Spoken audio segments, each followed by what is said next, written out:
Can you hear me? Yes, Hello? we can. Okay, now I can hear you. Okay, this is Johanna. Hi, Johanna. This is Eva from the EEB.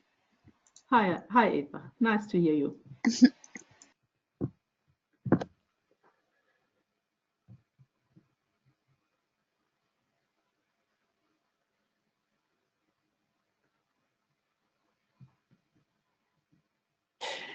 There, Hannah, I see you're online. You might want to send out a reminder once more so people know that webinar is starting now. Thank you. Sure, I'll do that.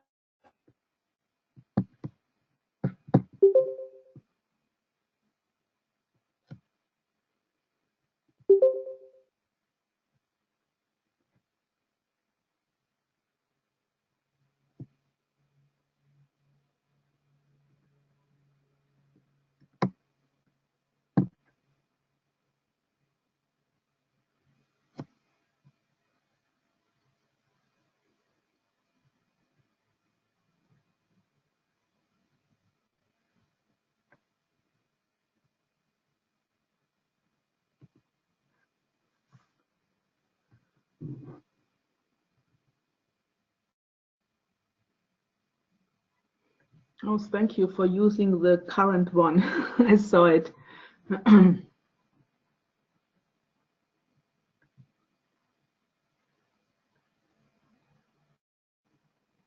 Hello, everybody. It's 2 o'clock, and we will very soon start with the webinar. We're just giving a little bit more time for people to log in, as many people have to download the software first. So bear with us for a few more minutes.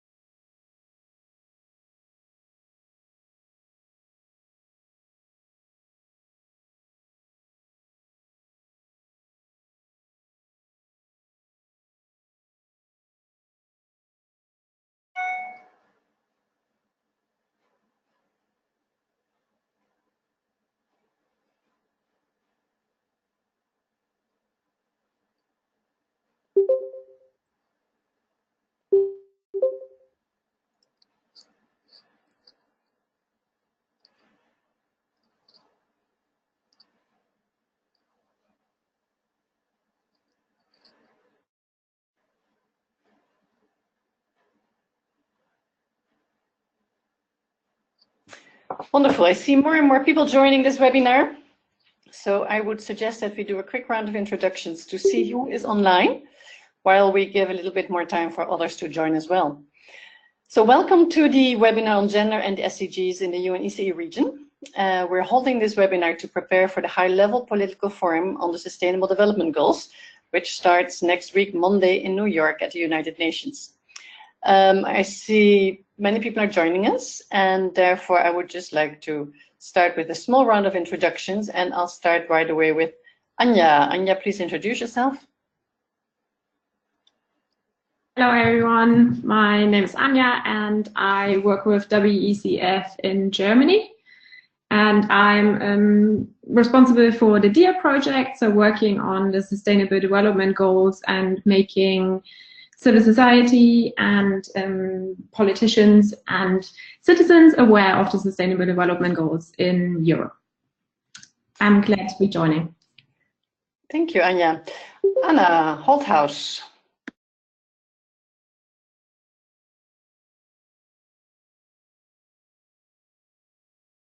Anna Holthaus, MSP Institute. I see you're there, but maybe you have a problem with your mic, but you're very welcome. We have met you before, and you work also on gender and sustainable development. Wonderful. Then we go to Camilla Rolando. Please introduce yourself. Okay, so I'm not sure everybody's able to unmute themselves. Although some are able to unmute themselves. Well, it's wonderful you're there, Camille. Let's continue to Deirdre Carolan. Go ahead. Hi, everyone. Yeah, Deirdre Carolan here from World Vision Ireland, and I coordinate the DEAR project in World Vision Ireland. Great.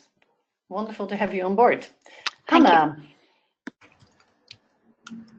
Hi everyone, this is Hannah Gunnarsson. I am from Women Engaged for Common Future, WCF, and I work alongside both Sasha spoken and Anja and Katrina.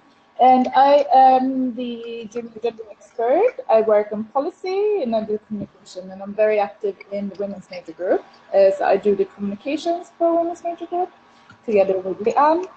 And I also I'm going to HLPF this week.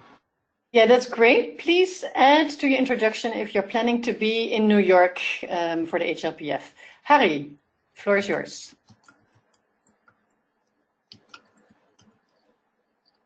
Harry Brook, you have to click on the little microphone. Okay, we can come back to you later. Catherine, I see you're online already and your mic is on. Go ahead. I don't know.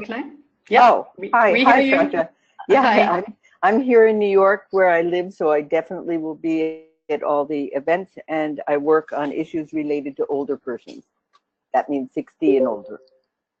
Excellent, wonderful. And Catherine is the best rapporteur. If you want to get any info on what's happening. All right. And if you're not speaking, please unmute yourselves.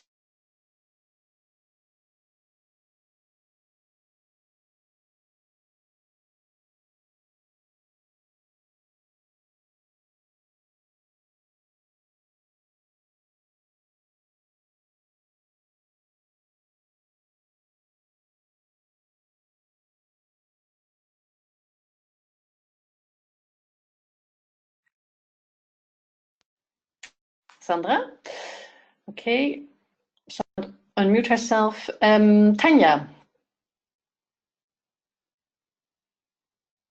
Tanya also not. Good, well then let's introduce. Oh, hi. Yes, go ahead, Tanya. Sorry, I'm just walking back to the office. No This problem. is Tanya Goldert from the Global Call to Action Against Poverty, or GCAP, and I will be there next week. And we work on SDG 1, 5, and 10. So.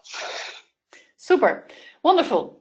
Then I'll quickly ask the speakers to introduce themselves, and I'll start with Johanna Hausmann.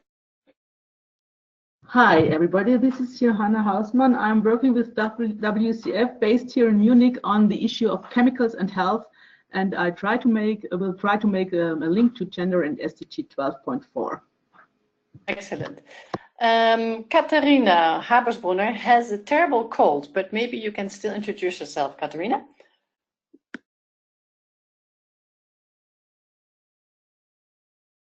Okay, Katharina, I will take over her presentation. She has completely lost her voice.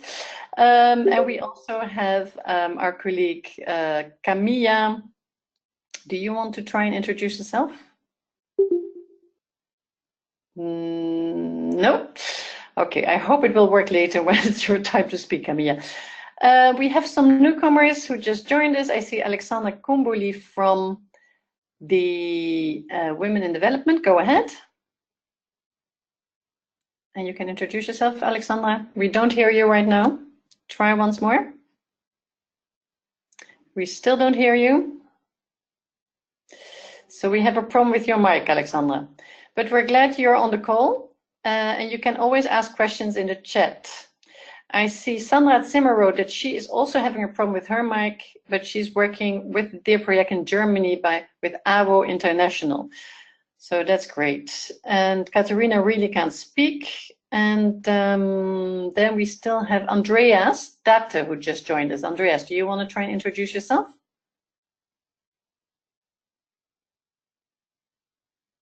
No? Okay, well, we'll just go ahead and start. And if you suddenly see your mic is working, you can always come back to us. And if not, you can use the chat box to give input and ask questions. We want to make this an interactive session. Many of you are going to go to New York next week. For some of you, it might be the first time. And so the idea of this webinar is to introduce briefly the HLPF as such, and then to look in more detail at some of the focus SDGs, 12, SDG 7, and SDG 6. So, as you know, the first week of the HLPF will focus on each half day on a different focus SDG. So we'll start with water, and then we'll have energy, and then we'll have cities, and then we'll have sustainable consumption and production, and then we'll have forests, and then we'll have the SDG 17, which is always on the agenda, which is about the partnerships and the means of implementation and the funding. So they each get half a day, and they have invited member states and experts from UN agencies and NGOs and universities to be key speakers, and then to get input for the draft outcome document. All of that is already online, and you probably all know how to get to the website, which is, I'll write it down here, sustainabledevelopment@un.org. And that's where you find all the information from the United Nations on the process of the HLPF. Any questions so far? If yes, please raise your hand. Then after the focus on the SDGs, we will have 45 almost countries, I think it's 43 in total, countries who will present their national reviews, their voluntary national reviews, the VNRs. And we know that Ireland, for example, is one of the countries who will report. So Deirdre might be able to tell us later a little bit about how that is going. But we as civil society will get the opportunity by one person to ask 1 or 2 questions at the end of the presentation by the member states. And some of the member states are even bringing civil society on their own delegation to present their views as part of the official 10-minute presentation on the voluntary national reviews. So that is the overall agenda and framework of the HLPF. And it's very much focusing on how are we doing? Are we moving towards achieving the 17 Sustainable Development Goals? Are we moving backwards? And what should be more of a focus? And I see more and more people joining us. That's wonderful. I see Marta Tsotsek. I see Ida. I think probably Ida from Georgia. So all of you are very welcome. And if you have any questions or points to make, please add them in the chat. So if you don't have any immediate questions on the process itself, what is very important for civil society is that even though we have only little space to comment or to ask questions, we do get some spaces throughout the weeks to coordinate amongst ourselves and to come with some key points and to ask them or to make points in these sessions. This is organized through the major groups and stakeholder format. So we used to have only 9 major groups, but now we have new stakeholder groups who have been added, like elderly, like people with disabilities. And so all these groups have a possibility to interact, even though the time is often very short. And therefore, we thought today what would be important is to show that even though we know that our region, the UNEC region, is one of the main contributors to climate change because of, for example, our unsustainable energy patterns, that we are one of the key contributors to environmental pollution because of our unsustainable consumption patterns.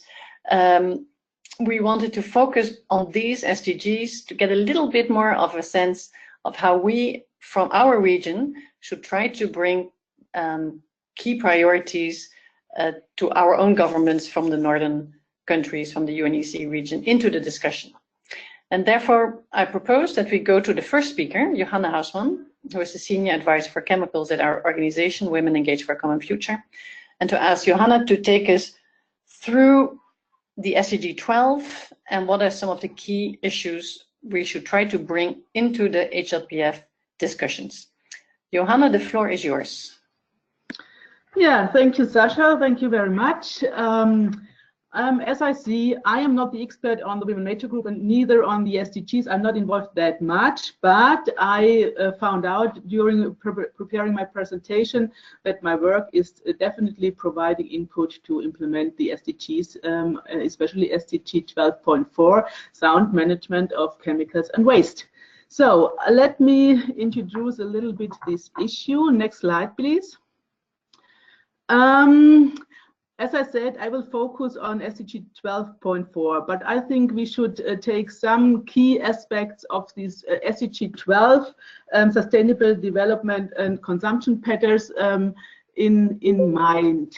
The estimated population in 2050 will be 9.7 billion people. So I think this will definitely affect consumption and production patterns. At the moment, which is also a content of SDG 12, we waste 1.3 billion tons of food, while 1 billion people are undernourished and 1 billion are hungry. On the other hand, 2 billion people are overweight or obese. And food production at the moment accounts for around 30% of the total energy consumption. Referring again to the expected 9.7 billion people in 2050, we have to find sustainable solution for this problem. And now coming to my issue, plastic production will increase by 40% in the next decade. So also will plastic waste, which we have to deal with. And the same chemical production will also increase. This means that products, food and waste can or will contain many hazardous chemicals which are linked to diseases, especially affecting women, like infertility, obesity, diabetes, breast cancers, or polycyclic ovarian syndrome. Next slide, please, Sasha. Or who is doing that? Eva?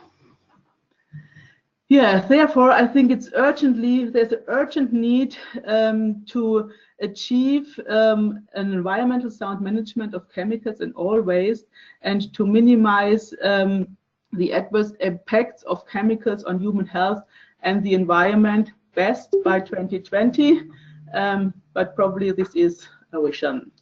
Next slide, please. So I said I'm working on chemicals and health, focusing on women. So I will try to answer the question, what has gender got to do with chemicals? Next slide, please.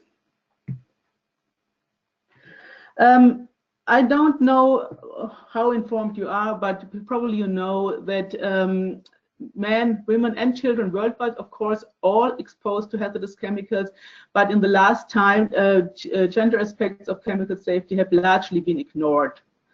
So this leads to a lack of gender disaggregated data. So we don't have enough knowledge about exposure routes of chemicals to women, neither about the true impact of them. Then often projects on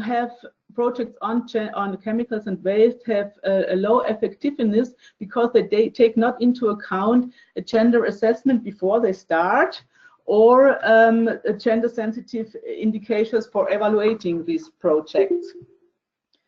And women are differently exposed to chemicals and absorb chemicals in a different way, and this makes, of course, a different handling for women with the chemicals issue. For example, women are the first environment for their children, so they forward directly the chemical cocktail to their babies, and women have a higher fatty tissue. This is so they better can absorb lipophil chemicals.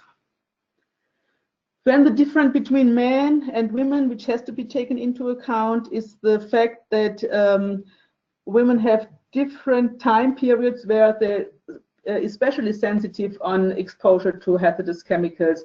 This is the pregnancy periods, lactation, and the menopause, and the puberty, of course. Another point why we should focus on gender and chemicals is the different types of occupational exposure.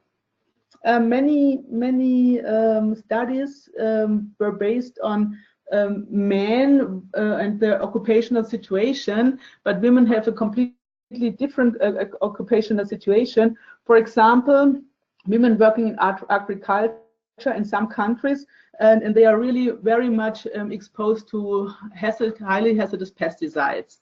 Or women working in the textile industry, and they are exposed to all the ingredients of these textiles. And another example is the electronic industry, where women are, since the 60s, 1960, are driving power of the production.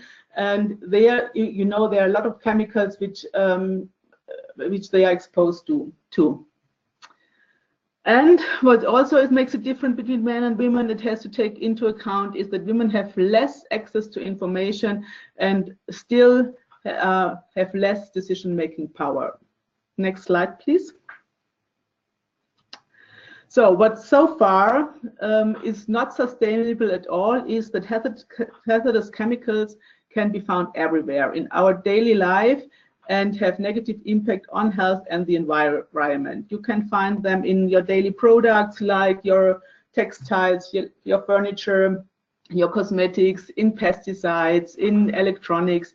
You can find them in the waste, hazardous waste. You find endocrine disrupting chemicals, so these are chemicals which interfere the endocrine system. Also in daily products, everybody is exposed to these chemicals. Next slide, please.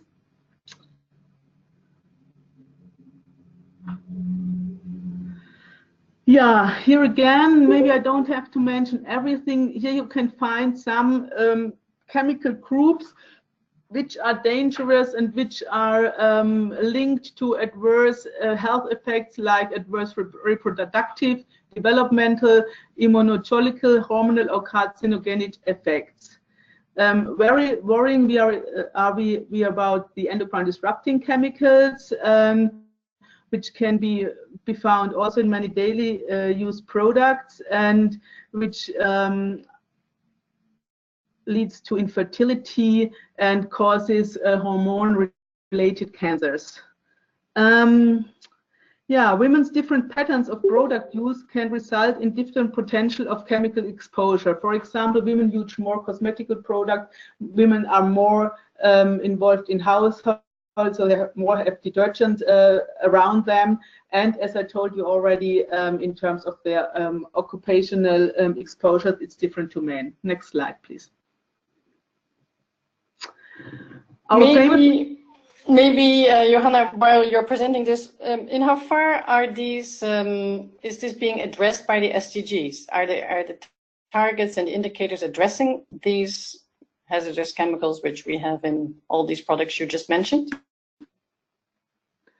Not in detail, but it's addressed by other policy processes where we can interfere and where we try to address this, but it has to be really put on the table. So it's up to you to bring it to New York and to really mention it because of this background information. Did this answer your question? Yes, so in particular, the target you mentioned, 12.4, deals with this, right? These international chemicals conventions. Yes, yes. So we can go a little bit quickly. Another exposure route is the plastics, where we found these chemicals, and the difference. A Canadian study found out that women working on plastic industry had a five-time higher elevated risk for breast cancer and reproductive disorders. Next slide, please. And thinking about this plastic issue, which is a huge issue, which will become even bigger by taking into account that the increasement of plastic production will be 40%. We really have to focus also on this new issue in terms of chemicals, and you have to bring it to the floor. Next slide. If you want to know more about this, WECF together with UNEP worked on a literature study on plastic gender and the environment. You can find it on our website. This gives more advice on the specific between gender and plastic. Next slide. Another important issue is pesticides. Pesticides are used in our region, but mostly used in the southern region, and 85% of pesticide applicators are women. So women are really heavily exposed to pesticides, and we have to phase out these pesticides. They are disastrous and unnecessary at all. They lead to lifelong health effects, even by children, and women also are exposed to these pesticides during their work, when they are pregnant and when they give breastfeeding. So this should be really an important issue which should be on the table in New York. Next slide, please. Same with, okay, let's quickly take some questions. Are there any questions on this first part, which looks specifically at SDG 12, target 12.4 on the International Chemicals Conventions? I got an overview from Johanna on what types of products are concerned. We also heard that some of these are specifically important for women workers in agriculture, for example. At the same time, some of these very difficult issues like pesticides are not even mentioned in the SDGs. There's no mention of organic farming, nor specifically of pesticide. So it's up to us to thematize these and to try to get attention for them. Is there anyone currently on the call who wants to come in at this point? If not, we ask Johanna to take us to some more examples on SDG 12. No? All right, then Johanna, please continue. Yes, so quickly a little bit on SDG 12.5, which is referring to reduce waste. Next slide, please. Waste is a problem which really affects women, and it's not really prominent even on the agenda on the SDG and the high-level political forum. So also here, please take into account that you not only focus on the products, which including hazardous chemicals, or on the production cycle. Also keep in mind the whole life of a chemical, including being waste. And in Germany, for example, recycling is the solution, seems to be the solution for getting rid of the waste and for a circular economy. But on the other hand, we found out that recycling is a source of water and air pollution. In California, for example, the main source of microplastics in the ocean is from washing clothes made from recycled plastics. Recycling is also not always done in a real proper way. So sometimes it's the recycling facilitating have no occupational protection, and women who are really a big group in these recycling facilities are again exposed to the chemicals from the waste, and also from burning of chemicals of products and of the burning of this waste. Often it's a bad incineration, it's landfilling, it's open burning, and women are affected because a higher percent of workers in this field are women and children, by the way. Next slide, please. Here you can see how this exposure to these hazardous chemicals from products or from waste lead to an increasement of breast cancer. This is a study taken by the University of Paris, and it shows the development of these cancer cells, and it's taken in a region where waste burning is a big issue, and dioxins and other chemicals came out from this burning mechanism and lead to an increasement of these cancer cells and of breast cancer. Next slide, please. So, solutions, recycling. Again, a critical question on this. Of course, recycling maybe is better than throwing away, and circular economy is better than one-time use. But we found out in a study made by IPAN and Arnica, an NGO, that banned chemicals come straight back to us in recycled plastics. For example, in toys, we found brominated flame retardants, again in toys which were made from recycling plastic. You can see the link if you want to see more, want to know more about this. Next slide, please. Who pays the bill? Next slide. Of course, the bill first is paid by women, children, men who suffer from the impact of hazardous chemicals, and but also it's linked to immense costs for our health system. For example, cost of pesticides could reach until $90 billion in between 2005 and 2020. You can find this at the Global Chemical Outlook. Next point, next slide. Also in Europe, if you're talking about the UNECE, endocrine disrupting chemicals is a huge issue, and some estimate we estimate the costs of health costs related to endocrine disrupting chemicals between 200 and 3 billion euros in the EU region. Next slide, please.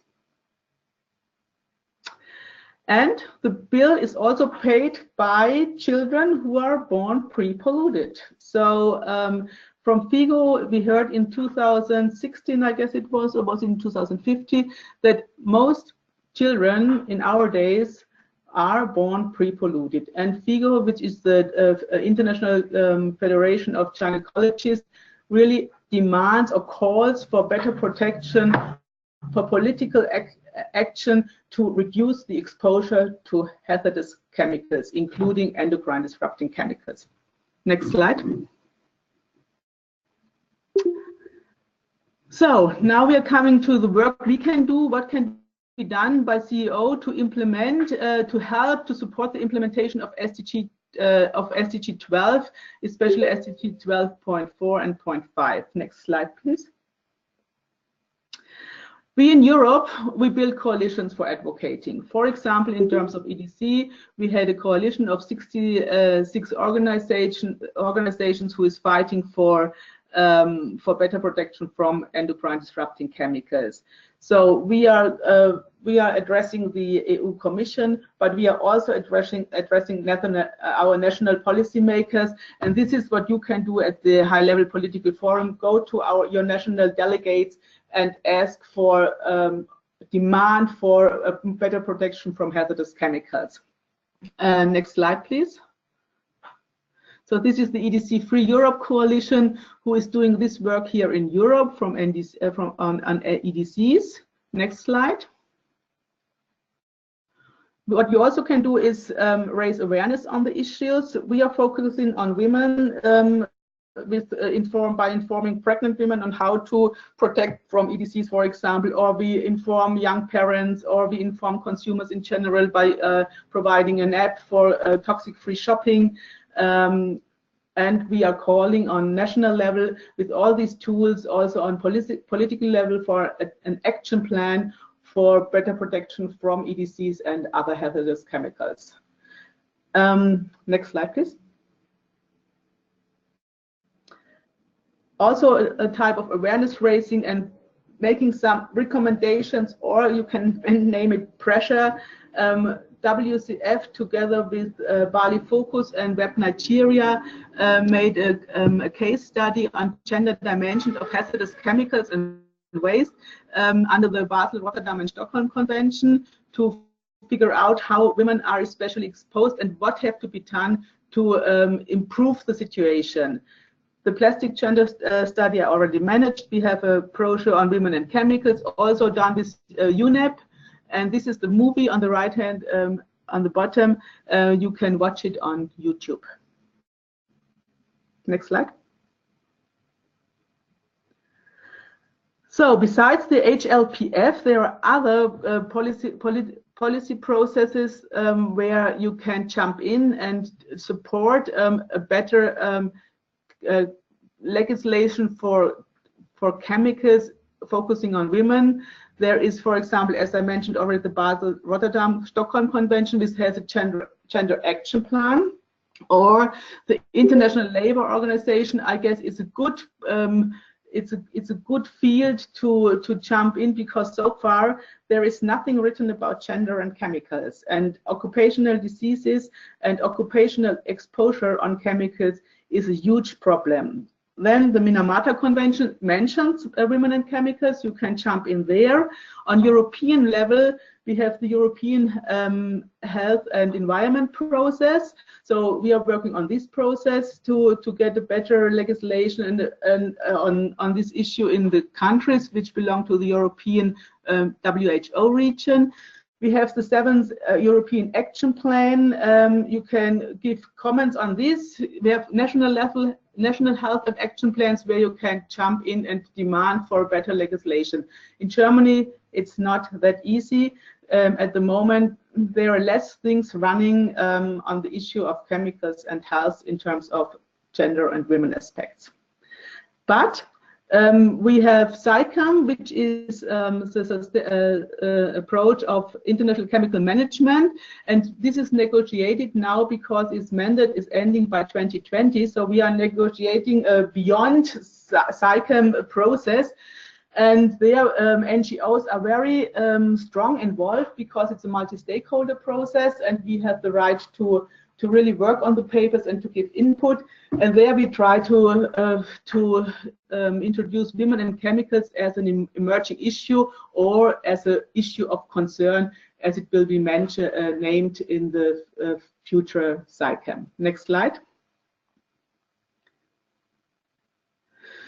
We also tried to reach full participation of women in this process. We are demanding for measurable goals to support the Agenda 2030. For example, to get public data on 50 chemicals of concern in consumer products in 75 countries.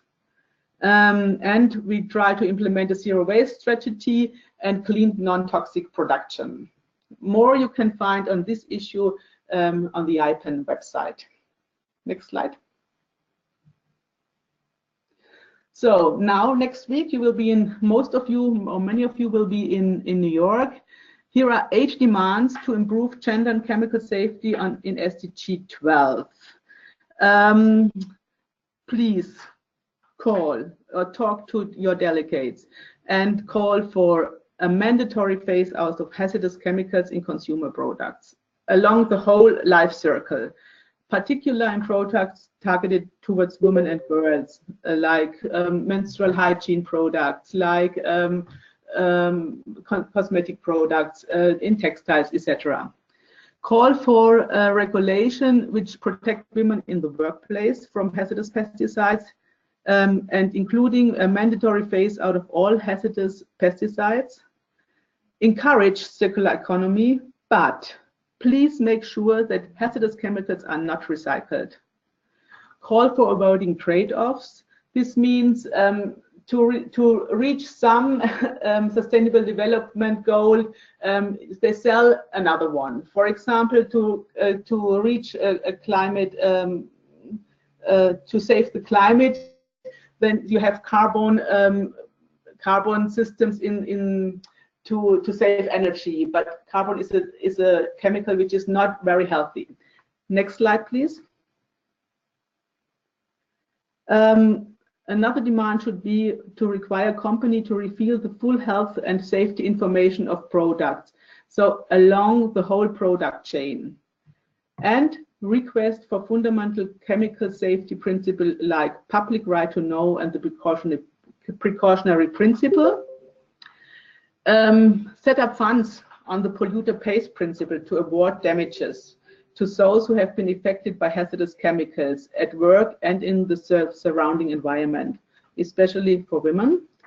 And sustainable chemistry, a German approach, is not a solution or a way to a toxic-free future. Be aware and have a critical eye on this. I guess that was it.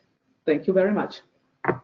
Thank you very, very much, Johanna, for a very in-depth analysis of how SDG 12 links to women's rights and priorities, so SDG 5. And I see we got also several new people joining us on the call. For those of you who are just joined us, we are looking specifically at the focus SDGs 12 and 7, and a little bit at 6 as well, which will be dealt with next week at a high-level political forum, and see what are key priorities from civil society, from our region, from the UNECE region, the EU region, and also how do we make the link with other SDGs, cross-cutting SDGs, such as the one on gender equality. So I see new names here. I welcome Dr. Najat from Bahrain, Gabriela, Juliana, Marta, Tracy Obona, Raisa. So wonderful, and TG, I don't know who TG is. Welcome, everybody. And we got a question from Dr. Najat to Johanna already in the chat box. So please, the floor is now open for comments and questions. You can either put them in the chat box, or you can ask them directly by putting up your hand and speaking in the microphone. Let's take this question from Dr. Najat. She asks, is there any chance for joint study or research on how this can relate to countries in her region, for example, Bahrain?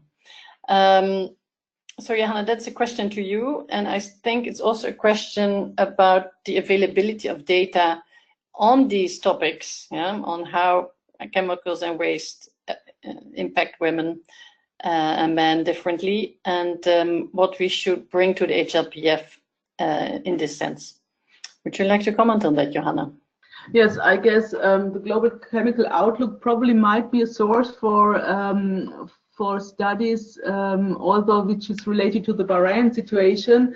On the other hand, we are now at the moment negotiating a second Global Chemical Outlook. This is also, by the way, a possibility to jump in and to really support the gender and chemical issue, but especially on Bahrain. I have to say I have no idea. Sasha, maybe you can help with this. If there are studies, I have to check. Probably with the IPA network on POPs, but we can check this. If nobody else has an idea in the round, it's not only me. We are 26. Yeah, but I agree with Dr. Najat. I don't know if you want to speak on this issue, but without data, that you don't have a strong political position. You need to be able to also show that, for example, microplastics are already entering into your fish and into your food chain. You need to be able to show a link between, like we saw the study on dioxins, which come when you just burn waste openly in your garden or in the street, and the increase of breast cancer. These linkages need to become visible, and for that you also need to do research and studies. And in many regions in the world we lack that type of information, specifically sex disaggregated data. So I think this is an important issue to take to the HLPF as well. It's really also a right, an issue of human rights, and the right to information, and the right to be able to protect yourself from hazardous chemicals. But if you don't know what is in your food, what is in your water, what is in your air, what is in products you use, how can you take measures? Yes, and can I add something, a point?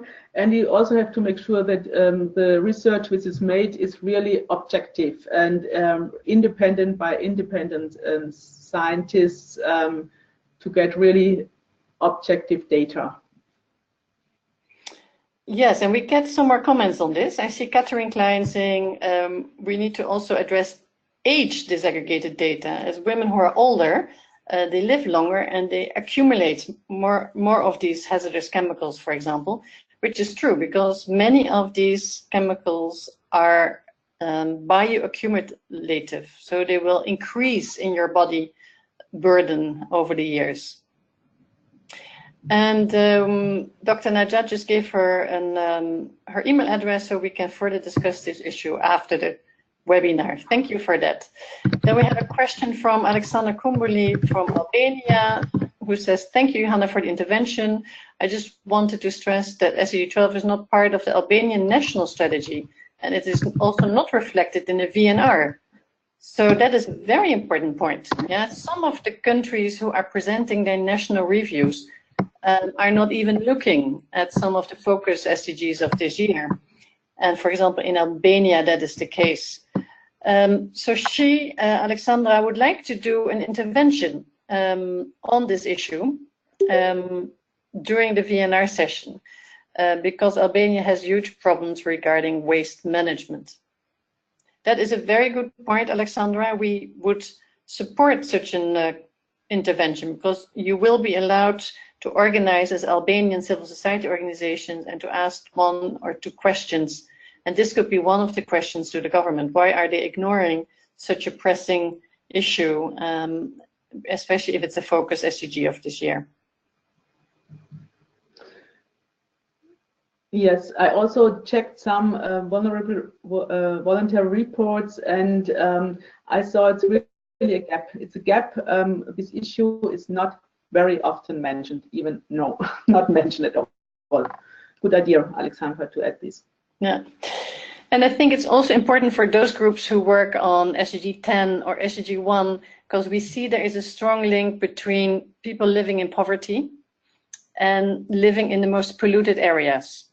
So the term environmental racism exists, or environmental discrimination, that those which have fewest means and little power are often forced into the most polluted areas, living on the waste dumps, etc., etc. And we need to bring this as a human rights issue also into the discussions. And currently, when we look at the draft outcome document of the HLPF, it is all very soft and a focus on not too political issues like food waste, which indeed is also, of course, a terrible waste, but it's not as political as, for example, chemicals waste or plastic waste, because then we are talking about only a very few large multinationals who have bigger budgets than many countries have themselves, and therefore are super influential when it comes to lobbying both national governments as well as within the UN. So I think we need to bring these power relations and how these very large corporations are not being held accountable and are not taking the cost, and they're not made to pay the cost for this pollution, and the pollution is on the back of people with lowest means. I think these issues, it should be one of our roles to bring that into the discussion. So we thank Johanna very, very much. If we have no other questions on this, I would like to ask Camila Orlando to talk about environmental justice mobilization. Camila, have you been able to? Yes, hi. Yes, wonderful. Your microphone is working. Yes, hi everyone. My name is Camila, and I am a PhD candidate in feminist political ecology at the Autonomous University of Barcelona. And I'm member of the research project End Justice. So I'm sorry for today, I don't have a power presentation, but I will be sharing links along my presentation with you. I will be sharing the links on the chat.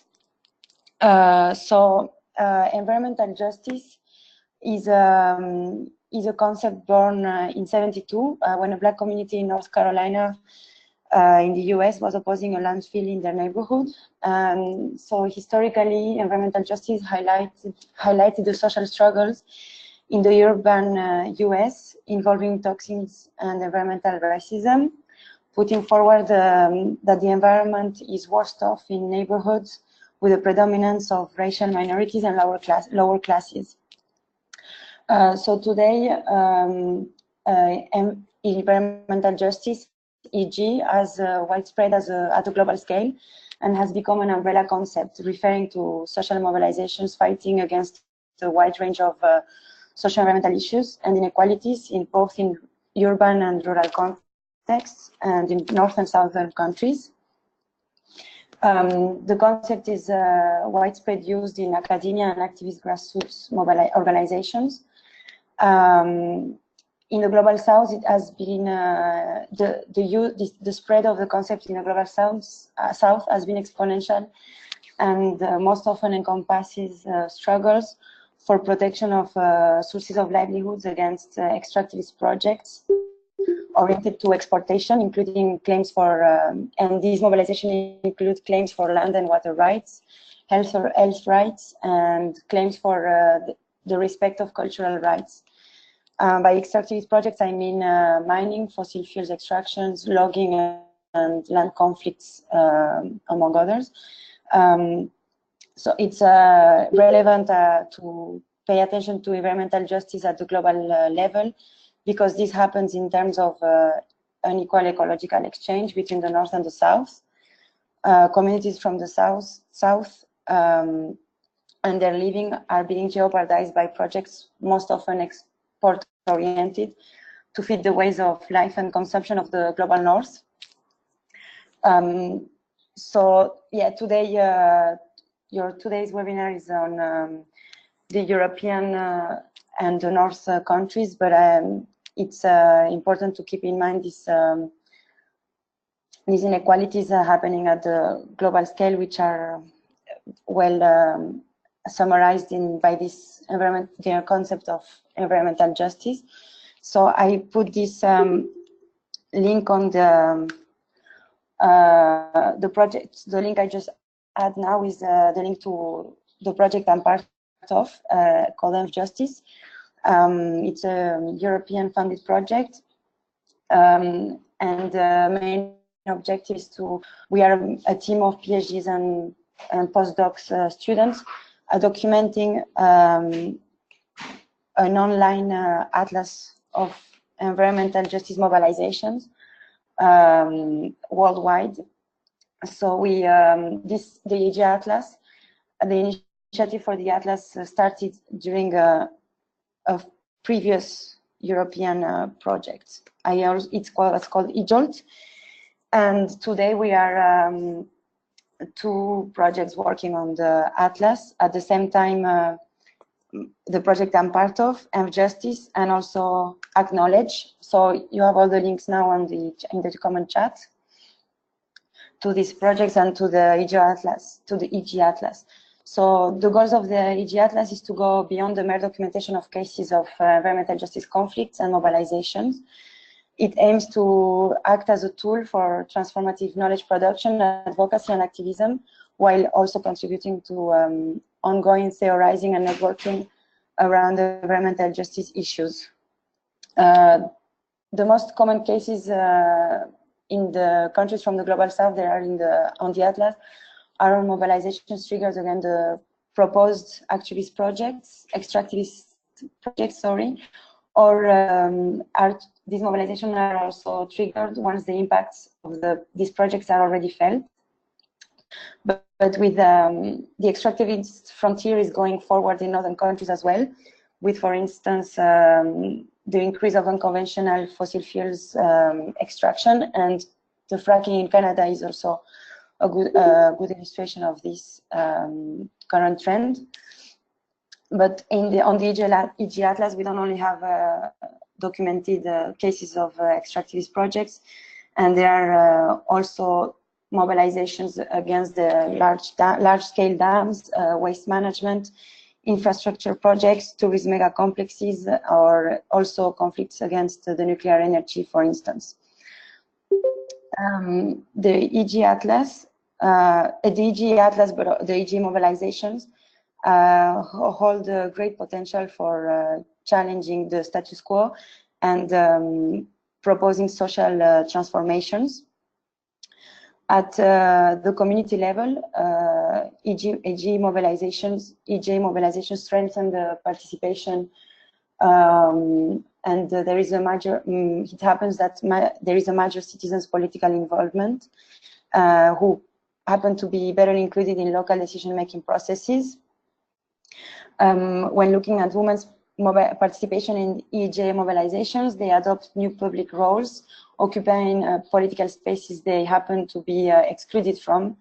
In the medium long term, there can be positive renegotiation of gender relations. At the institutional level, EJ mobilization happen to be able to that there is a new environmental impacts assessments study again. There is also juridical mobilizations that happen to be successful when the institutional context allows it. Dr. Lucrecia Wagner from Argentina has done a comparative work on the EJ mobilizations in Argentina that have been documented on the EJ Atlas, and she came to the conclusion that the cases were more successful for environmental justice when there has been judicial activism carried on by the mobilization.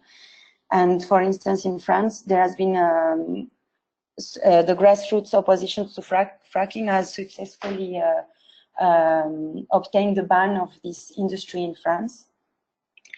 Among other potential for transformation, there is this mobilization also propose often alternative sources of knowledge and carry on popular epidemiology studies, which are an alternative to scientific work, which the scientific work that happens to carry on the interest of the corporate stakeholders. These mobilizations also happen to formulate alternative proposals to the extractivist projects or to the projects at stake, and whether the mobilization proposes a totally different socio-economic project where communities defend what development where the communities defend what development means to them and how they want it to be applied in their local and grounded scale. This mobilization also happened to advocate for strong changes in the way the resources would be exploited and for this exploitation to be inclusive. Super, Camilla. Yes. So, I think it would be good because we're getting to the end of this first hour and we still have one more presentation. I think this is an amazing project because it links concrete damaging projects and activities with mobilization of environmental NGOs and other grassroots organizations and court cases they're together doing, and it shows really the scope of the problem we're addressing. And even if you click on the map and you go on Europe and you see all these problem areas, even in Europe, where we have environmental injustice happening. But as you correctly say, also the role of European and American governments and companies and their impact on the rest of the world through mining, through fossil fuels, etc. I think this is an amazing resource.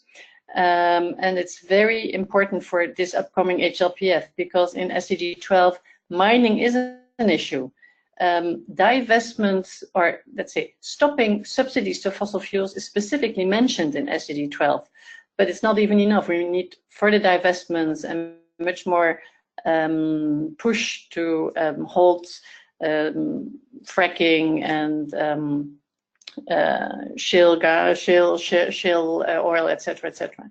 So thank you for this. I am opening the floor for any comments or questions on Camilla's presentation, and also a question to you if you will be at the HLPF as a resource person. So maybe Camilla, you want to answer that. If we can contact you, will you be at the HLPF? No, I won't. I'm sorry. Yeah, I am not going. Is there anyone from the network who will be there? No, we are not going. Okay, but we know how to contact you. We can maybe contact you through the website. There is a link to on the website to the editor's account, the editors of the EDG Atlas. Okay, great. I can also just write my email on That the would be chat. super. Yeah. I beg your pardon. Going where? To the high-level political forum. So this webinar is preparing for political forum in New York, the United Nations. Of course, many of us cannot go. But those of us who are able to go, we wanted to take along some of these key concerns and messages when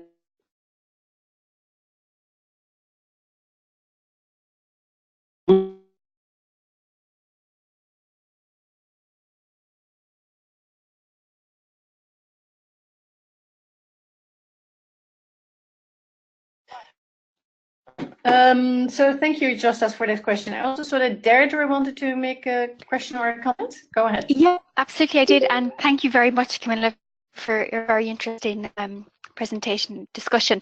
I wanted to ask them at the HLPF to engage with corporate bodies, or to engage in this issue directly with large multinational companies that have a role to play. Is it only mediated through member states, or is there some kind of forum or event where stakeholder groups can get together and actually discuss these issues and advocate themselves directly? I wonder, does that make sense? Yes, I think I understand. The EDG Atlas is mostly as the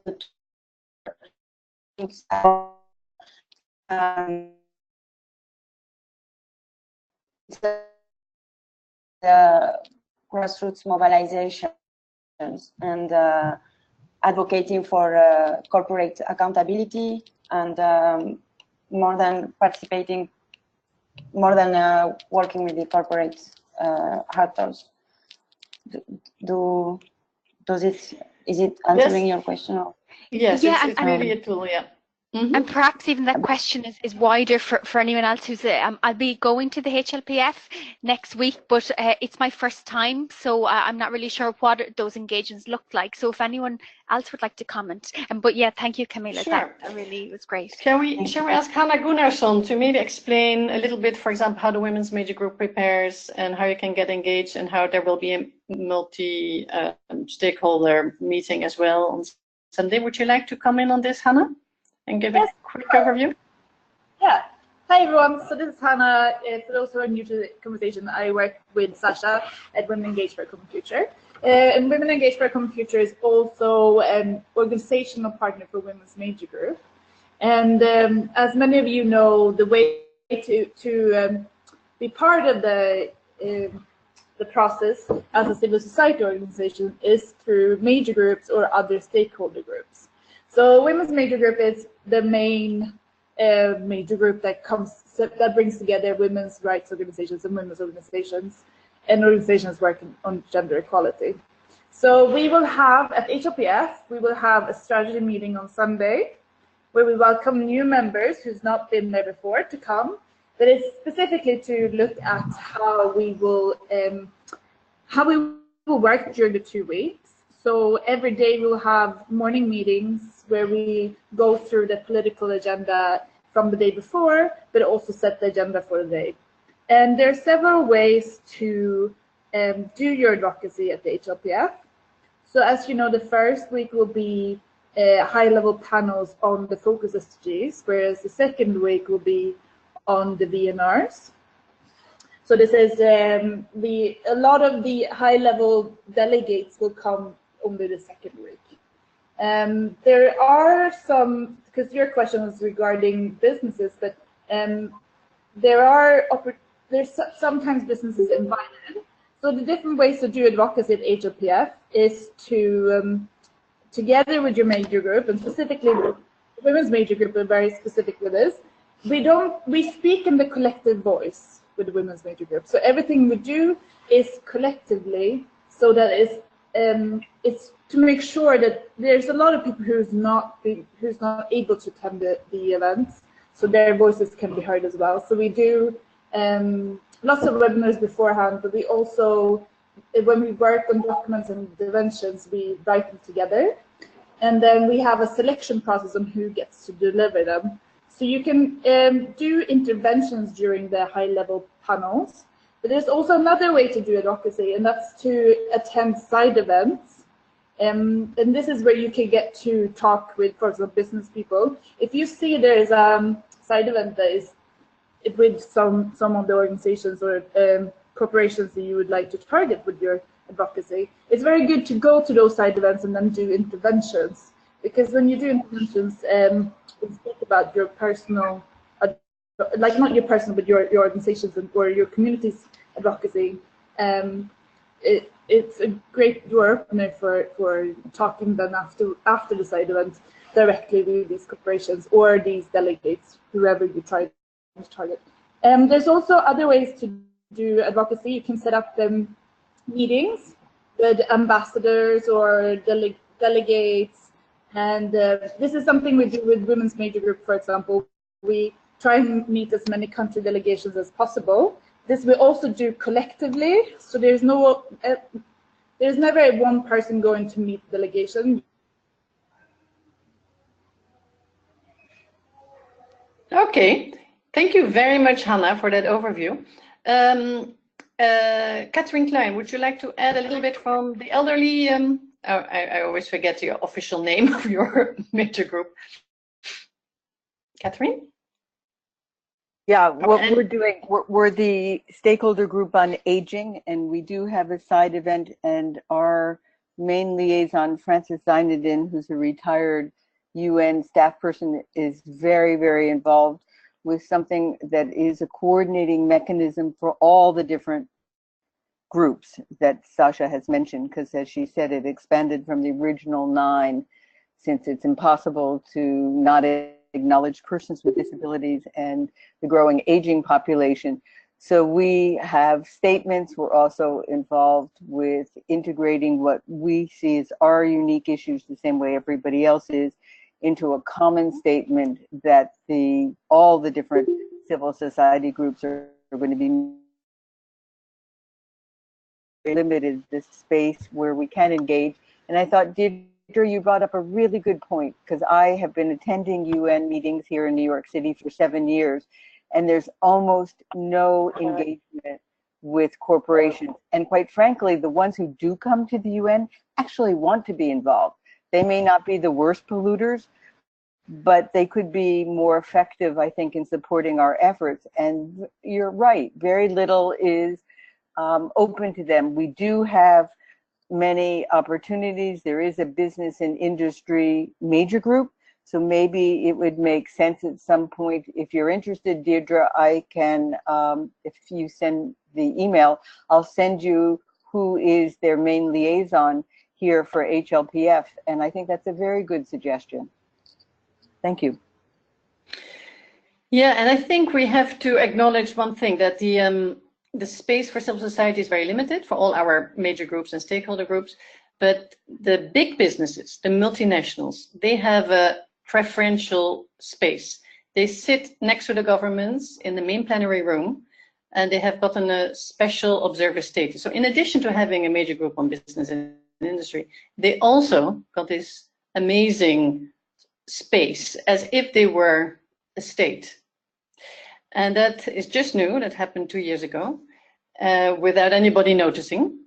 And so we have a very unequal power relation between the very large corporations, which had direct access to all the governments and to the UN, and then those who are probably the ones who we would like to see as partners in growing, which are the cooperatives, the social responsible, small and medium size, environmentally friendly organizations and businesses, and where you also might have more women-led businesses. And these have really no space, because also even the business and industry major group is coordinated through the International Business Council, which has as membership a very strong influence from the large corporations. So I think there's a lot which we should do there to also, in particular, help to give a voice to these social responsible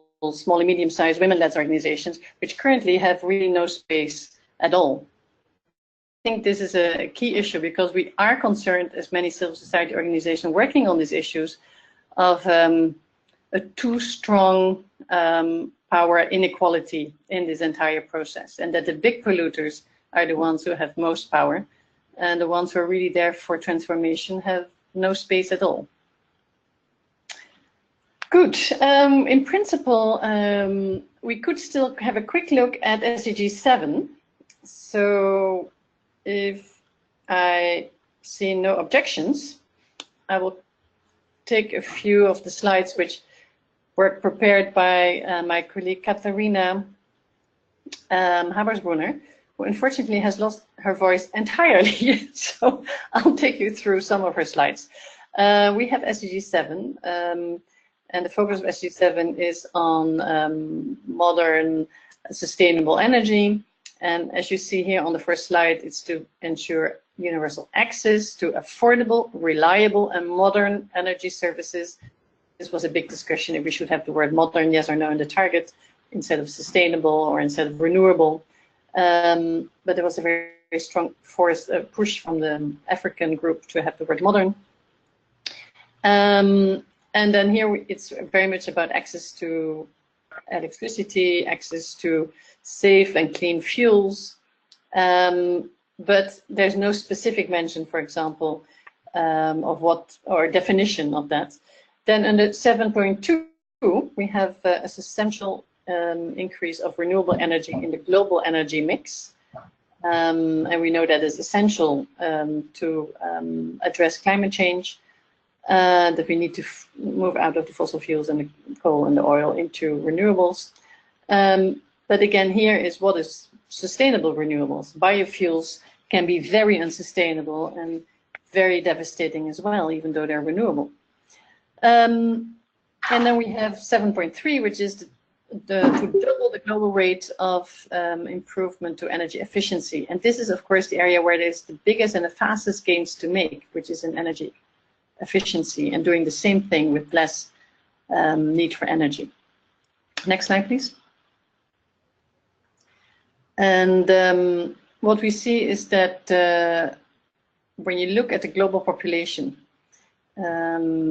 we have still 2.8 billion people who lack access to clean cooking, 4 million people who die prematurely from air pollution caused by dirty fuels, of which the more dirty are women and girls. And this is because of traditional gender roles, of course, that in many cultures, women and girls are still responsible for cooking and are therefore more inside exposed to air pollution from fires made with wood or waste or other biomass, etc. And many of the deaths are also children under 5 years old. Next slide, please. So with the women and gender constituents and women's major group, there's a strong link between the work at the SDG 7 and the climate negotiations under the United Nations Framework Conference on Climate Change. And there we have, for example, every year an award for what we call gender just climate solutions, where we promote local grassroots projects with women leadership, which promote alternative energy solutions, and including also promotion of women energy businesses. So, Justas, could you please mute yourself? Thank you. Thank you. Next slide, please. When we look at when we look at the SDG 7.1, yeah, this access to affordable, reliable, modern energy, we immediately also see where there are the biggest needs. It's in particular in rural African countries. Now that should be the focus for 7.1, SDG 7.1, followed by interestingly, the urban Asia Pacific populations. And so when we design programs for SDG 7, we really need to focus on the access to technologies and capacity building and finance for the rural level. And we work at the rural level and find that is one of the big barriers, that it's almost impossible, for example, to have access to even the smallest loan to invest in, for example, solar energy or biogas. Next slide, please. This is another graph which shows us how the number of people with access to electricity is growing, but that this growth is very uneven, and that we need policies to address this uneven development, and to really have policies which fall under this motto of the SDGs, to leave no one behind, and to not make the same mistakes as we did with the Millennium Development Goals, where the middle income groups in the end were the ones who got most of the financial support for the implementation of the MDGs. Next slide, please. So I think I'll just skip some of these examples. There are some really great examples we wanted to share. What is important to know is that we really need to be very critical about renewable energy as such, because as we just heard from our colleague Camilla, 16% of the renewable electricity, for example, already comes from hydropower. And if we want to double the renewable share in the total electricity share, we need to be very, very critical of which part of that will be hydropower, because of the large human rights aspects linked to these big dams. You probably have heard of Berta Cáceres, who was murdered in Honduras, linked to a big hydropower plant project, which was partly financed through banks and institutions from the EU, such as Siemens, such as a Dutch FNV, investment development bank, and we have to set criteria, and we have to go to the HLPF with criteria that, of course, we need an increase of renewable energy, but how do we make this democratic, transparent, inclusive processes instead of the centralized large-scale projects, which have often negative human rights impacts and even have led to many killings of environmental defenders. Next slide, please. I think we will skip this slide. Next slide, please. So where do we then go? How do we really get to these populations, like in rural Africa or in the slums of Asia, so that they get access to renewables? And so these last mile communities, what are the solutions to reach these with renewable energy, which is then decentralized, small scale? Next slide, please. So, and then we should set as HLPF 7.1 should really be on less centralized solutions, so not non-grid based electricity, but we should focus on local resources, local know-how and local equity, local investments, and off-grid decentralized solutions. And for that, we need a total change, a total power shift. This is no longer a task for the big energy corporations. This is a task for community-based cooperatives. Next slide, please.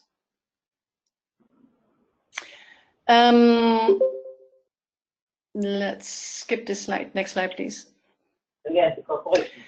So we have a publication at WCF, which was just prepared by Katharina and her team, on the example of energy cooperatives as having this transformational potential of really getting to the rural, to the peri-urban, low-income communities with a solution which builds their capacity, increases also gender equality, because we have been promoting gender equitable energy cooperatives, and we have just done a 9-country cooperative analysis. How do you have in some countries policies and legislation which really promote this type of decentralized local access to energy through such type of cooperatives or other small and medium-sized enterprises, women-led enterprises, and why in some other countries you have big barriers to such development. So that publication is available. Next slide, please. And we also have a lot of interesting fact sheets which are available from the Women and Gender constituency, where you have a lot of arguments which you can bring to the policymakers at the HLPF, and they're all available online for free. Everybody can use them. And one of the questions you will often get from the governments is that they will say, yeah, but we don't have enough, we need so much more energy for everybody, we don't have enough. But of course, if you show the figures of just the solar energy potential and the wind energy potential every year, it is much more than the total reserve of all the remaining years for coal or uranium or oil, which are all finite resources and increasingly devastating in their extraction and exploitation. Next slide, please. So we will be glad to share with anybody after this call more tools and resources on solutions in the area of cooking, biogas, energy cooperatives, joint energy production, agro cooperatives, schools and business solutions, etc. Next slide, please.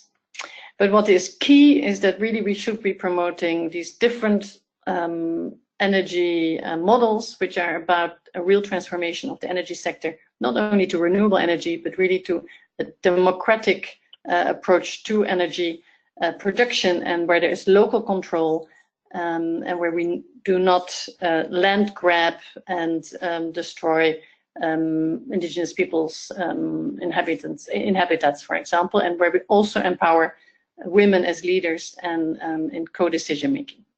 Next slide, please. So we have some recommendations, and they have already been put into the Women's Major Group position paper for the HLPF, on enabling policies, on binding targets, on how to make the shift, the transition easy and fair. Next slide, please. On the type of funding which is needed to really reach these last mile communities and to really get to those who are most in need for access to clean, safe, renewable energy, and on education and communication. Next slide, please. And if you have other questions or comments, Katarina, once her voice is back, will be very glad to get back to you and discuss this further with you. So I see you have been already chatting on the website about the case of, for example, the hydro dam in Honduras. Are there any other comments or questions people would like to add to the discussion on SDG 7 and how this also links to human rights and gender equality? And the floor is open.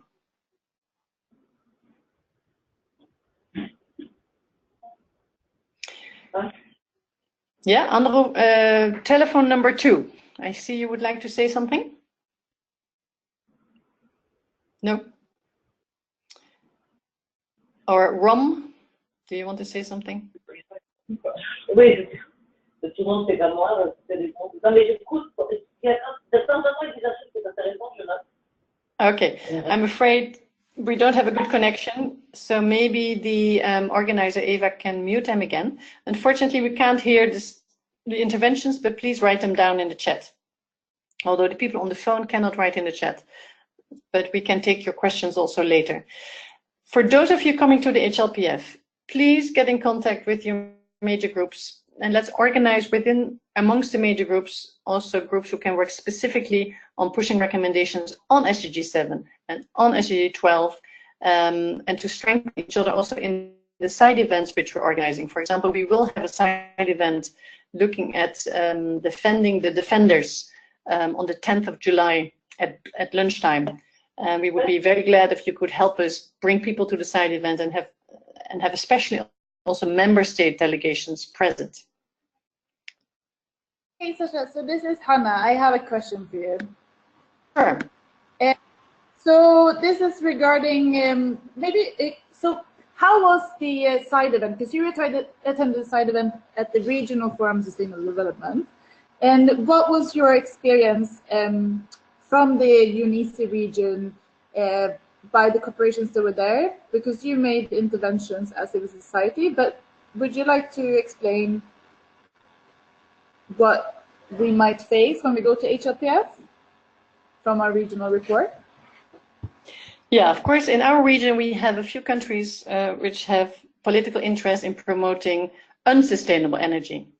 We have, for example, some countries which are really promoting coal, like Poland. We have some countries like France, and Russia, which are pushing unsustainable nuclear energy and pretending this can be a sustainable solution. Which we know is absolutely not the case when you look at the destruction in the uranium mining areas in Niger, in Kazakhstan, and also the completely unsolved major problem of nuclear waste, which is often dumped in regions where you have, again, people living with little power and little income, and which is one of the environmental injustices which were mentioned by Camilla. So I think we have to be very aware that some of the member states who are active at the HLPF might be good on one area, on gender equality, for example, and very supportive of our positions, but they might be really disastrous on other areas, like promotion of non-sustainable energy solutions. So we have to be very critical of their positions, and of course, say that it's good when they promote gender equality, but at the same time, not hesitate to be very critical for their role in the world when they are promoting some of these unsustainable solutions. Is that what you mentioned or were thinking of, Hannah, or was it something else? Yes, I was thinking about that, and that you can, when you are critical, you can say it is actually, we do have a lot of governments saying that they're feminists, for example, but then they are doing things that are very not feminist, like some of the endorsement of mining industries and extractive industries. So that, I think you answered that quite well, that you need to endorse the gender equality, but it shouldn't be a trade-off, because as we know, there is women are disproportionately affected by, for example, extractive industries. But I was also thinking that what you can do more, what you actually can do, and what we did at the Regional Forum of Sustainable Development was that civil society started doing interventions, because we had on the panel invited by the UN, we had these kind of governments sitting and endorsing these kind of solutions, or false solutions, as we call them within the Women's Major Group. And then civil society just showed this brilliant solidarity. People just started doing interventions on why these are not sustainable solutions and why we can't sit and endorse them in a forum that is meant to go towards Agenda 2030. So that's what I was thinking. Yes, and we have another question from Dr. Aisha Mohammed, who asked, how can we actualize the implementation of gender equality in local communities? From the Asabe Sihuya Aitua Foundation. I don't know exactly which region that is, but of course, when we work with local communities, and especially if we want to implement gender equitable solutions for access to energy or access to water or sustainable management of waste or chemicals, and we want to bring in the gender equality aspect, sometimes it's difficult because you might have like traditional cultures or barriers to women's equal participation in decision making. So there, I think what we have seen works very well, Dr. Mohammed, is that you can already set targets when developing a program. For example, the EU just had the funding available for Africa for sustainable energy, and then they earmarked 20 million euros specifically for women's access to sustainable energy or so. So that can be a policy measure taken. But in particular, we at our organization, we are promoting the creation of local renewable energy cooperatives, in which we also promote that from the beginning, these cooperatives in their constituting documents set for themselves the aim of having gender parity and at least 40% women at all levels of decision making, in the board, in the management, but also as employees, so that you create already an ambition to bring in this gender equality in the way you even start creating your enterprises. But you have other tools. You also have, as part of this Sustainable Development Goals process, we have a clear reference to gender responsive budgeting that is in the Addis Ababa Action Agenda, which is on the financial part of how to implement the SDGs. And it's a very useful reference to be able to say, well, this is really part of the philosophy and the methodology of the Sustainable Development Goals, that we work with gender responsive budgeting, and that we aim, when we allocate budgets, public budgets or private budgets, that we aim at benefiting women as well, and men as well, so that we analyze how the budgets will create jobs, for example, which is not clear, right? Even in Germany or in Holland, many of the jobs in the renewable energy sector are jobs which are being created, are jobs which men are fulfilling.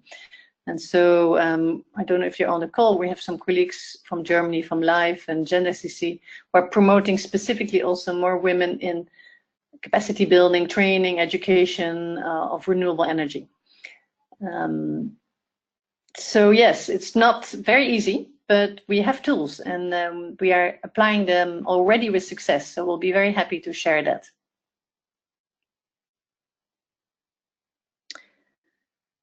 Any other comments or questions? We have been 1.5 hours in the call.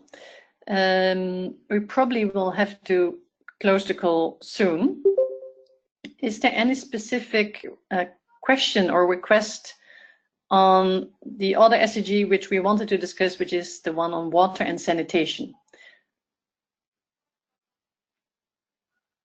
Instead of giving a presentation, we can maybe just answer questions people might have on how to prepare for the HLPF input on this issue.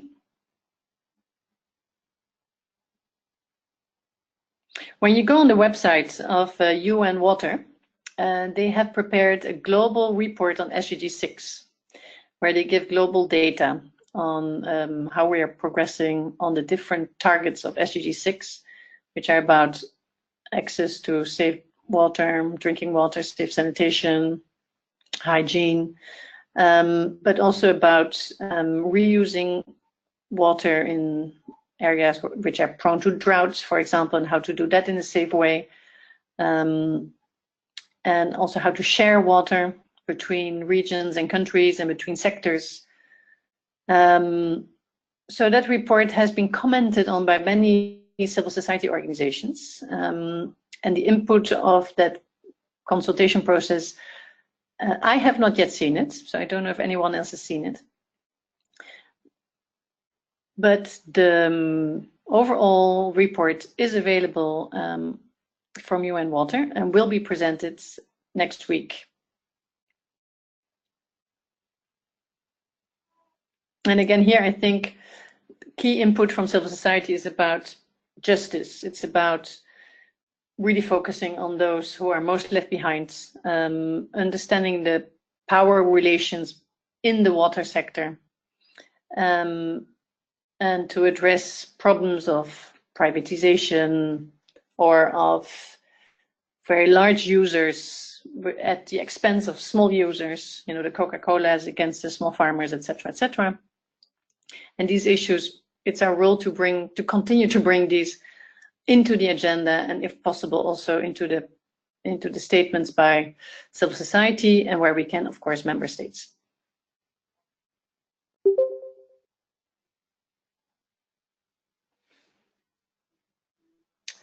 Excellent. Well, if we don't have any questions or comments anymore, we would like to thank you all very much. First of all the speakers, Camilla and Johanna and Katerina, for preparing the presentation, which you couldn't give, unfortunately. And we will make them available through the Sustainable Europe for All project website, which is hosted by the European Environmental Bureau, which is also hosting this call. And they will be accessible for use next week at the HLPF. And for those of you who are in New York next week and who would like to contact any of us, we will have a small delegation in New York, and you can come and contact me or my colleague Hannah or some of the other people on this call, like Alexandra from Albania, and some others who are on this call. Deirdre will also be there, we heard. So feel free, reach out to us. And Gabriela Garces says she's also very interested in promoting and advocating for women's rights and equality in communities, cities, and with respect to waste and the right for clean environments. Also with respect to all the people from Latin America. Yeah, we could not deal yet with SDG 11, which is about sustainable cities, but this is a very relevant point, of course, Gabriela. And our cities can go either into more and more inequality and pollution, or they can go more and more towards cooperation and equality and sustainability. And the women's rights are like at the center of that development. And the SDG itself is already reflecting a lot in many of the targets on the role of women and women's rights. So it would be very good, Gabrielle, to get also maybe some more input from you on this issue. So please feel free to, even after we close this call, to share your insights, your recommendations with your groups. So either the group on aging or the women's major group or the environmental NGO major group. And to contact us also after this call. So thank you very much.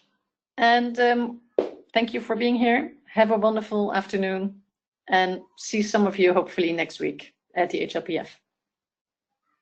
Bye-bye.